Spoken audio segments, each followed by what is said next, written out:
జమ్మలమడుగు పట్టణంలోని ప్రభుత్వ బాలికల జూనియర్ కళాశాల మైదానంలో 69వ జాతీయ స్థాయి అండర్-14 బాలికల వాలీబాల్ పోటీలు అట్టహాసంగా ప్రారంభమయ్యాయి. సోమవారం రాత్రి నిర్వహించిన ప్రారంభ వేడుకల్లో బాలికల నృత్య ప్రదర్శనలు ప్రత్యేక ఆకర్షణగా నిలిచాయి. ఈ జాతీయ స్థాయి పోటీలను టీడీపీ కడప జిల్లా అధ్యక్షులు భూపేష్ రెడ్డి ప్రారంభించారు. అనంతరం పెద్ద ఎత్తున బాణాసంచా కాల్చి సంబరాలు జరిపారు. దేశవ్యాప్తంగా 30 జట్లు 353 మంది బాలికలు ఈ పోటీల్లో పాల్గొనగా మొదటి రోజు మొత్తం 9 మ్యాచ్లు నిర్వహించారు. లీగ్ మ్యాచ్ లో ఉత్తరప్రదేశ్ జట్టుతో తలపడిన ఆంధ్రప్రదేశ్ జట్టు 3-1 తేడాతో పరాజయం పాలైంది.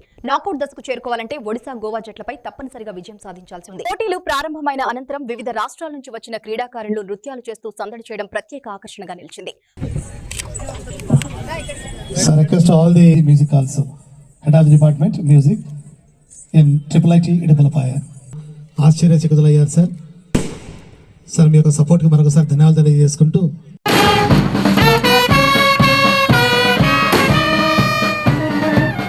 Under 14 National Valencia 5 tournament has opened.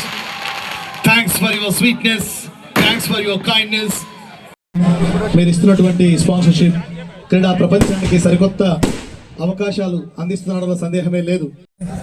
తొందరగా దిగేద్దాం కిందకి. Thanks for your spectacular performance.